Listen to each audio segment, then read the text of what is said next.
Hello everyone, buckle up for the new episode of Organic Chat, the one and only podcast made to motivate everyone with a nice topic every week, as seemingly simple as getting dishes done or as time consuming as trying to establish a routine. We all understand how daily struggles in life can cause us to lose motivation.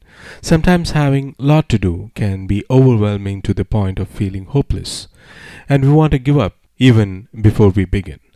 Lack of motivation is often an issue with those dealing with both physical and mental issues. We all understand that sometimes just getting out of bed is a task in itself. So, once again, I welcome you all to the Organic Chat, and this is PJ, your host, and this podcast is all about not buying organic fruits or vegetables.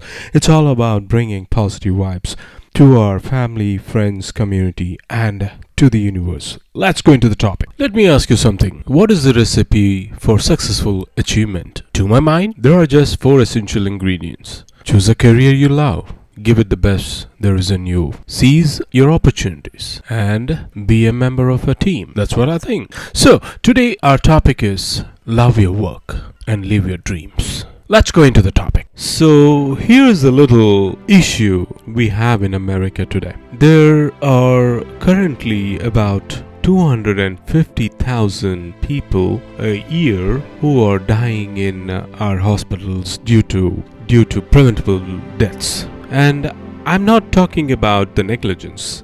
I'm talking about little accidents, right? I'm talking about the doctor in the morning not properly briefing the doctor for the evening. I'm talking about the things that we can't sue anybody. There's nothing we can see wrong. But there's 250,000 preventable deaths every year. That's about 2747 going down every single week. That's what the equivalent to. And the confusing thing is that we have the best doctors in the world. We have the most advanced technology in the world. Some of the medical equipments we have is the best in the world. The medicines we have are the best in the world. So you start asking yourself, why are these things happening? And the reason is not because of any of those things. The reasons are actually something vastly more simple, something very, very human. 5% of hospital administrators are doctors. Most of them are number crunchers. Hospitals are run like business. Hospitals are run by the numbers. And the problem isn't the people who are giving the care. They are very highly trained. The problem is the way those people are cared for. Because what we have done is we have created the cultures in the hospital where the people who are doing the caring are cared for. And so all of these little preventable deaths are happening because they don't feel like they are part of anything. They're just doing their jobs and they don't get along, and the impact is the death, right? Now I use this example because it's exaggerated, because the impact is so powerful. But the problem is the same in our own companies, right? Which is, we come to work and we told you must care for your clients, you must care for your customers, you must make them the focus all you do, and yet why aren't the people who are managing us from the top caring about us? So yes, in the hospital the impact is worse, but the impact that we are having on the outside world is just as bad. As in other words, we are not working at our best and we don't care for things we are doing. We are not helping each other is the most important part. Is the residual impact is that we are unfulfilled by the work that we do. When we run fulfilled by the work that we do, we focus on the details, and when we focus on the details, we retract from each other. When we track from each other, we feel lonely, and when we feel lonely, cancer goes up, heart disease goes up, diabetes goes up. In other words, by going to work, we are killing ourselves literally. There's another study that was released not long ago, but it says parents who work late, the negative impact that it has on their children is little to none. They may feel guilty as parents, but the negative impact that it has on the raising of their children is little none. However, parents who come home from jobs they hate or don't allow their kids are more likely to be bullies at school. And now you think about bullying epidemic we have in America, right? Where there's a disturbing number of young children who are killing themselves, suicides because of bullies. The problem is not the schools, and the problem isn't even parenting. The problem is the jobs the parents have. This is the importance then this is the power of the work that we do in the places we go. Most of us mean like we listen to the unemployment statistics. They say we are all-time high record 9 to 10% unemployment, right? And people go, oh my god, that's terrible. I hear that number and I go, well, that means 91% still have a job, right? Now granted, we want to get that employment number up, but that means 91% is still going to work. The question is, how many of them coming home fulfilled by the work that they do, and how many of them waking up inspired to go back to work the next day? If we don't love our works, we don't look out for each other, and if we don't look for out each other, we feel lonely, and if we don't feel lonely, all these negative things happen. So I would like to connect an example to change this. Is about the United States Marine Corps. I had a great honor meeting one of our friends and talking about the boot camp, and this isn't a remarkable human experiment that they are doing. And even though they know what works, they don't know why it works, but they don't need to know why because they know that it works. Right? What's happening is they are taking a group of strangers, people who don't know each other, who are showing up, and within a very, very short period of time learn to trust each other so much that they would give their lives for each other. And we know anyone who has ever worn a human form knows that no one runs into a battle forgotten country. It doesn't happen. It's for the guy that to left of me or the guy right of me. And the reason they do what they do is a sort of remarkable stories of heroism where the people rush into very, very dangerous situations to save others. And they always ask the question, why did you do this? It is your life. Why would you put your life into risk? For the answer is always the same. Because they would do it for me. In other words, that gives them the confidence to put themselves at a great risk if the knowledge that someone would do the same for them. We would put ourselves a great risk for our companies if we knew that our companies would put themselves a great risk for us. But they don't. So we don't. One of the things that's remarkable about the Marines, if you read the book, this is the most, when I ask the young, when they are 21, 22 years old, of these Lance Corporals, the grunts, you know, the guys in the infantry. I mean, this is the lowest of the lowest ones we actually send into battle, the front lines. And I asked them, are you misunderstood in America? And they said yes, unanimously. And they all nodded. And I said, what do people think of you? And one stood and says he thinks we are baby killers. I said, how does it feel? It says it hurts. And when I asked them to tell me a story that captures to you, and I expected to hear stories of I took a hit and somebody saved me, or I ran into a firefight and pulled something. I expected these kind of stories of heroism. Not a single story like that came out. And I'm sure those stories exist, but those aren't the stories they told, not captured what it means to be a Marine. One of those stories they told me, a young boy in Afghanistan who would come around every morning and sell kebabs to the Marines. And one day he showed up and he was beaten up. And he'd not go to his parents to help, and he'd not go to his friends to help. He came to the Marines to help because he trusted them more than anyone else. They told me a story that captured how they feel of a village that had been overrun by the Taliban, and the residents of the village couldn't go home because of they would be killed by Taliban, and so they were just living by the river. The problem was it was a winter was coming, and one of the elders came to the Marines, knocked the door, and said, "I need you to come down to the river and kill us." And the Marines said, "What are you talking about? He says if you go back home, we'll be killed by Taliban, and if we stay out there, we'll die slow deaths in the winter. It is easier if you just come and kill us." The Marines overran the Taliban's village, pushed the Taliban out. A year later, they went back to this village and the people were playing volleyball. These were the stories told me that capture what it means to be a Marine.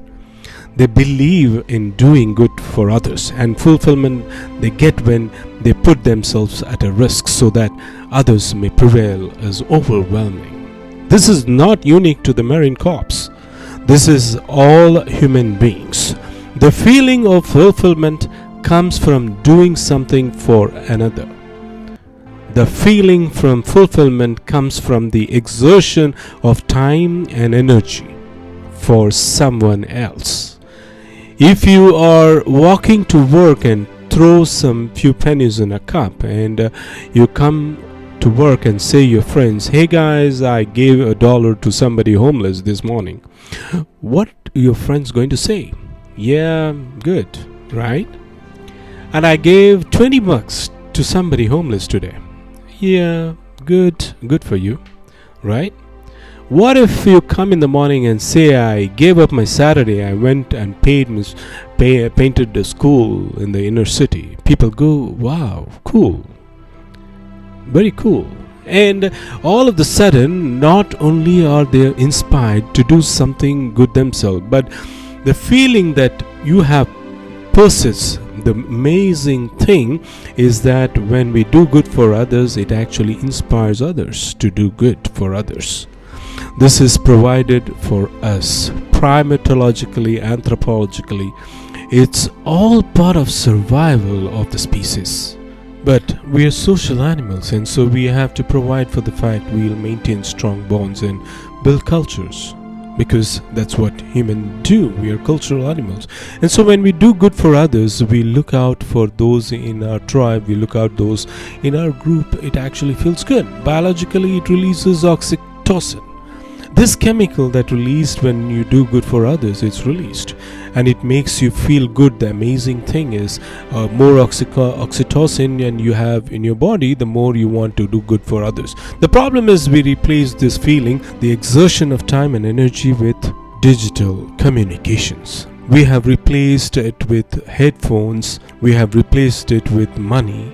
Think about the invention of money, right? It used to be money. Used to be like you go to somebody's house and you cook dinner, and the deal was they do dishes, time and energy, exchange of time and energy. Though someone said, "I'll give you an IOU." So right, someone says, "I don't feel like doing dishes, so I'm going to give you an IOU that I promise to do another day." And that's what the money is. It is the promise for the future goods for our services. The promise for future goods and services. In other words, we have replaced our own time and energy with promises for someone else to do another day. Right? In other words, there's no exertion, time and energy, and so the feeling people gets is that what I did something for you and you did nothing for me, and you replaced it with a piece of paper and an eye, or you with a promise for future goods and services. The way we find fulfillment is by doing good for others. How do the Marines do? How do you get people to do good for others? We all know this intellectually. We know that it's good to do good for others. Why don't we do it? And what the Marines learn is something that I completely did not expect. They can't just yell at these guys to help each other. That's not what happens.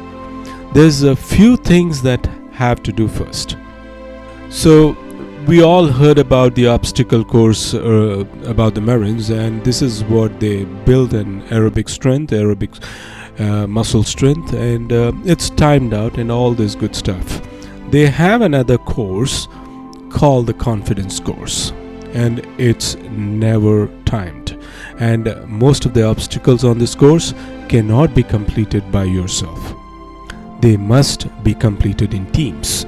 You have no choice. That's just how it is designed. And what they say is, first 2 weeks of boot camp, everybody is there to outdo each other and prove them that they are strong. Just like we prove how great we are, we'll work a little harder, we'll do good work, and how good my design is.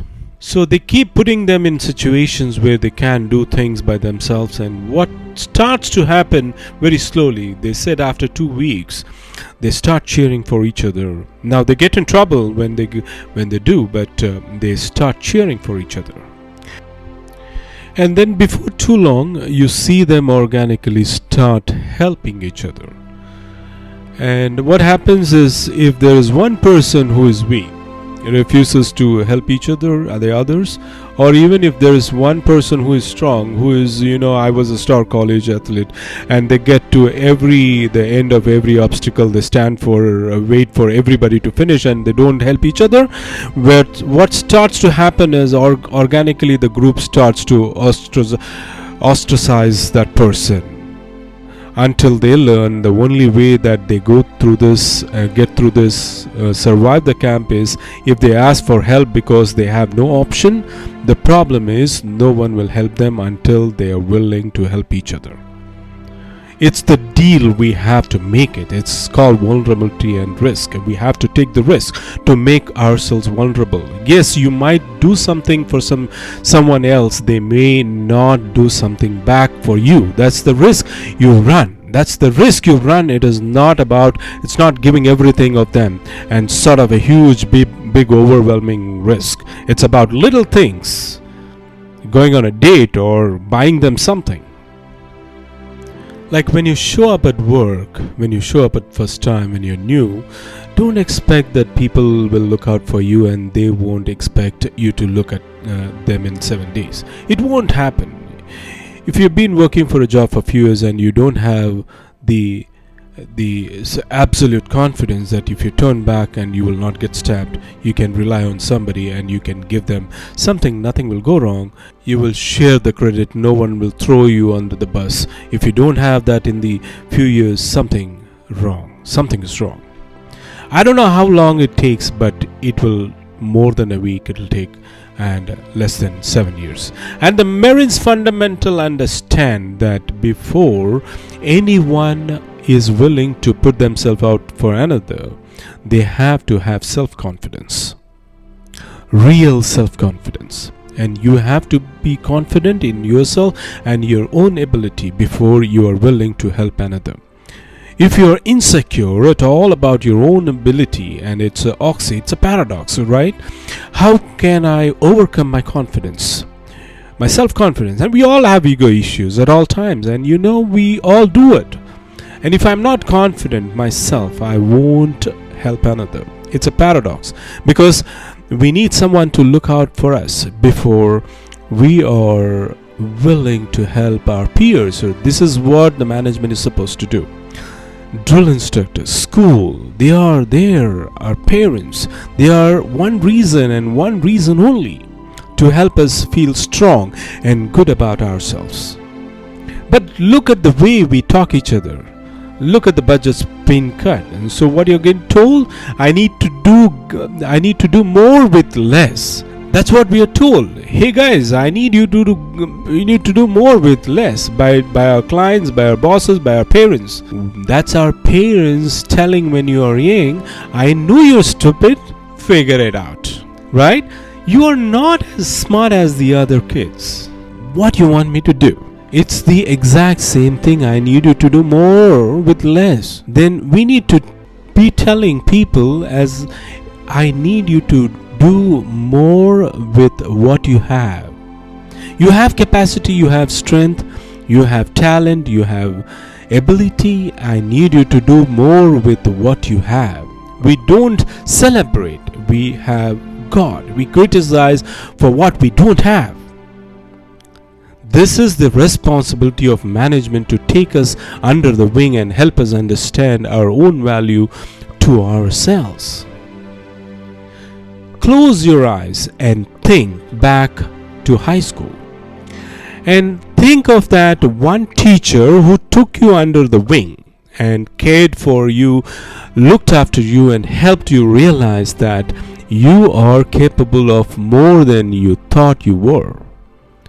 And you probably are the person you are today in some part of that because of that person. This is the power of those who teach us confidence. We will literally carry their names around with us for the rest of our lives.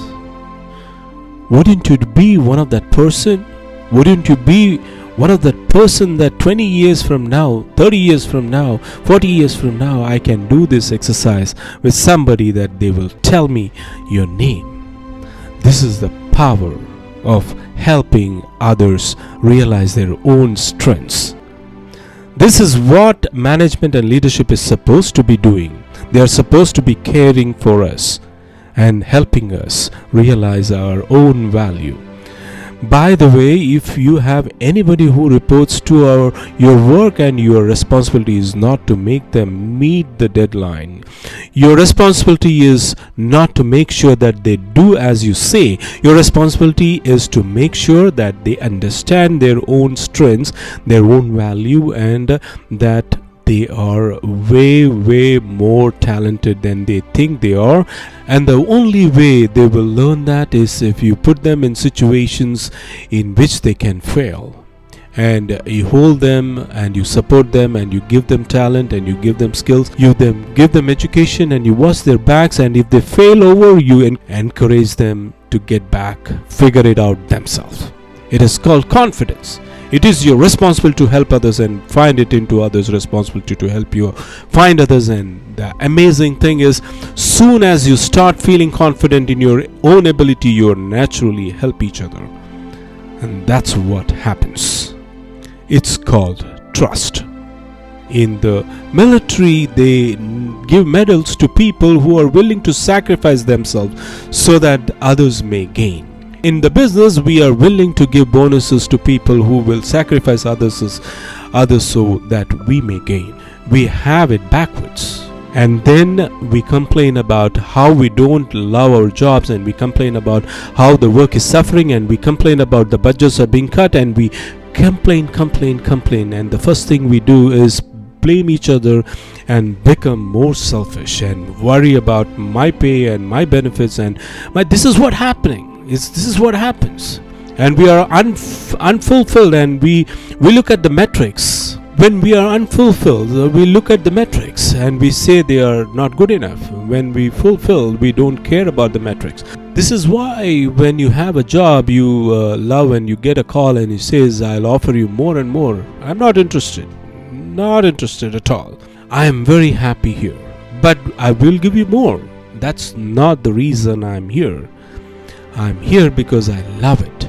I'm here because I care for the people I work with. And I'm here because the people I work with care for me. And this is the world I imagine. And here's the great thing.